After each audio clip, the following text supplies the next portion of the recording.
اس committee میں ناظرین وفاقی وزیر جو معاون خصوصی ہیں اپنا شہباز شریف کے قمر الزمان قاہرہ انہیں شامل کیا گیا ہے، وفاقی وزیر ایاز صادق کو شامل کیا گیا ہے، اور وفاقی وزیر اسد محمود اور وزیر قانون اعظم نذیر تارڑ کو بھی اس کمیٹی کا حصہ بنایا گیا ہے۔ اس کمیٹی کو ناظرین مینڈیٹ یہ دیا گیا ہے کہ جو بیانات عمران خان کی جانب سے دیے گئے، جس میں جو مسلح کارکنوں کا اعتراف کیا گیا ہے، اور جو وفاق کے اوپر صوبے کی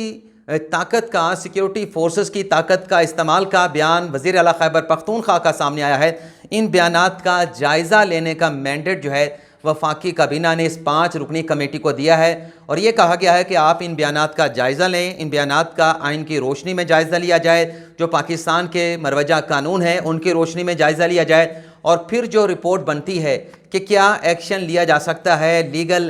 وے فارورڈ کیا ہو سکتا ہے ان بیانات کے اوپر، تو اس پر ایک مفصل رپورٹ جو ہے وہ وفاقی کابینہ کو پیش کی جائے۔ تو یہ میسج دیا گیا خان صاحب کو کہ وفاقی کابینہ جو ہے آپ کے 6 روز کی ڈیڈ لائن کے اوپر حکومت کو تو تحلیل نہیں کیا جا رہا، انتخابات کا اعلان بھی نہیں کیا جا رہا، قومی اسمبلی کو تحلیل بھی نہیں کیا جا رہا، البتہ جو آپ نے اسٹیٹمنٹ دیے ہیں جس میں آپ نے کچھ ایسے اعتراف کر لیے ہیں جس پر قانون حرکت میں آ سکتا ہے، اس کے اوپر 5 رکنی کمیٹی جو ہے وہ تشکیل دے دی گئی ہے۔ ایک تو ناظرین یہ خبر آپ کے ساتھ ہم نے شیئر کرنی تھی۔ اب جو دوسری خبر کا معاملہ ہے ناظرین، عمران خان صاحب پشاور میں بیٹھے ہیں، 26 مئی کو انہوں نے اپنا لانگ مارچ کا اختتام کیا، اور 26 مئی کو اپنا لانگ مارچ ختم کرنے کے بعد بنی گالہ کی بجائے وہ پشاور چلے گئے۔ پشاور میں انہوں نے 2 پریس کانفرنس رکھی، اور دونوں پریس کانفرنس میں یہ دیکھا گیا، یہ بات نوٹ کی گئی کہ پشاور کے صحافیوں نے عمران خان صاحب سے بڑے سخت سوالات پوچھے، جن کا خان صاحب نے شکوہ بھی کیا، اور غالباً خان صاحب نے یہ کہا کہ فرمائشی سوالات جو ہے وہ مجھ سے پوچھے جا رہے ہیں، اور خان صاحب نے یہ بھی کہا کہ یہ فرمائشی سوالات کہاں سے آتے ہیں اس کا بھی مجھے پتہ ہے۔ تو آج ناظرین ڈیولپمنٹ یہ ہوئی ہے کہ پشاور کے صحافیوں سے تنگ آ کر آج خان صاحب نے شہر اقتدار کے صحافیوں کو یاد کیا ہے، اور شہر اقتدار سے صحافیوں کو پشاور بلایا گیا، اور پشاور میں عمران خان صاحب کی ان صحافیوں کے ساتھ جو اسلام آباد سے گئے تھے وہ وہاں پر ملاقات کرائی گئی۔ اچھا، یہ بڑی ایک لمبی چوڑی ملاقات تھی، اس ملاقات میں بہت زیادہ باتیں ہوئیں، لیکن میں اس ملاقات کے صرف 5 پوائنٹس جو ہیں وہ آپ ناظرین کے سامنے رکھوں گا۔ ایک سوال ناظرین حسنات ملک کی جانب سے پوچھا گیا کہ سپریم کورٹ کا جسٹس قاضی فائز کا تحریری فیصلہ موجود ہے کہ حکومت گرانے کے لیے اگر کوئی احتجاج کرتا ہے تو ایسے کسی احتجاج کی اجازت نہیں دی جا سکتی، سپریم کورٹ یہ قرار دے چکی ہے۔ تو حسنات ملک کے ناظرین سوال کا عمران خان صاحب نے یہ جواب دیا کہ میں تو حکومت کے خاتمے کے لیے اسلام آباد گیا ہی نہیں تھا۔ یعنی خان صاحب جو کہتے ہیں کہ قومی اسمبلی کو تحلیل کر دیں، نئے انتخابات کا اعلان کر دیں، لیکن حسنات ملک کے سوال پر خان صاحب کا جواب یہ تھا کہ میں حکومت گرانے نہیں گیا تھا، بلکہ میں تو انتخابات کی تاریخ لینے گیا تھا۔ وہ تاریخ چاہے جتنے مرضی آگے مہینوں کی دے دی جاتی، اگست کی دے دی جاتی، نومبر کی دے دی جائے، دسمبر کی دے دی جائے، تو میں اپنا تاریخ لینے گیا تھا، میں حکومت کے خاتمے کے لیے اسلام آباد لانگ مارچ لے کر نہیں گیا تھا۔ ایک تو خان صاحب نے اس بات کو کلیئر کیا۔ دوسرا، خان صاحب سے سوال یہ پوچھا گیا اور حسنات ملک نے سوال پوچھا کہ ڈاؤن نیوز کی خبر ہے کہ آپ نے جو دھرنا ختم کیا ہے وہ کسی ڈیل کے نتیجے میں کیا ہے، اور اس میں حسنات ملک نے حوالہ دیا کہ جو ڈاؤن نیوز کی خبر ہے اس میں ایک سابق چیف جسٹس کا حوالہ دیا گیا ہے، ایک سابق جنرل کا، اور ایک بزنس ٹائکون کا حوالہ دیا گیا۔ تو خان صاحب نے کہا کہ میں نے کسی ڈیل کے تحت نہیں، بلکہ جو مجھے لگا کہ اگر میں ڈی چوک پہ جا کے دھرنا دوں گا، احتجاج کروں گا تو خون خرابہ ہو سکتا ہے، تو میں نے اس خون خرابے کو روکنے کے لیے کسی ڈیل کے نتیجے میں نہیں، بلکہ اس خون خرابے کو روکنے کے لیے میں نے اپنا جو لانگ مارچ ہے اس کو کال آف کیا۔ اچھا، خان صاحب سے اسی ملاقات میں ایک صحافی نے یہ بھی پوچھا کہ اسپیکر صاحب یہ چاہتے ہیں کہ آپ کے ارکان قومی اسمبلی نے جو ریزگنیشن دیے ہیں ان کی تصدیق کی جائے، تو کیا آپ اپنے ارکان کو بھیجیں گے اسپیکر کے پاس کہ وہ اپنے استعفوں کی جا کے تصدیق کرے؟ تو خان صاحب نے انکار کر دیا کہ ہم استعفے دے چکے ہیں،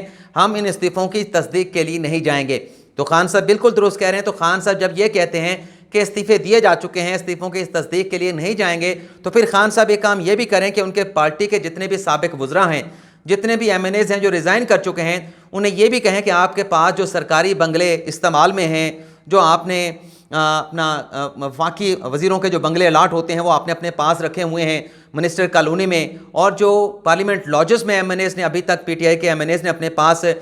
سرکاری گھروں کا رکھا ہوا ہے، سرکاری اپارٹمنٹ کو رکھا ہوا ہے، تو خان صاحب انہیں یہ بھی کہیں کہ ان سرکاری رہائش گاہ کو خالی کر دیں، کیونکہ جب تک یہ سرکاری رہائش گاہیں خالی نہیں کی جائیں گی تو پھر یہی لگے گا کہ استعفے تو دے دیے گئے ہیں اور استعفوں کی تصدیق کے لیے اس لیے نہیں جاتے کہ جو مراد حکومت میں رہتے ہوئے بطور ممبر نیشنل اسمبلی انہیں مل رہی ہیں ان مراد کو وہ چھوڑنا نہیں چاہتے، تو اس لیے غالباً وہ اپنے استعفوں کی ویریفیکیشن بھی نہیں کروانا چاہتے۔ تیسرے پوائنٹ کے بعد ناظرین چوتھا جو خان صاحب سے سوال پوچھا گیا وہ جو آصف علی زرداری اور ملک ریاض حسین کی مبینہ آڈیو سامنے آئی ہے، اس پہ جب خان صاحب سے سوال پوچھا گیا کہ آپ اس پر کیا کہتے ہیں،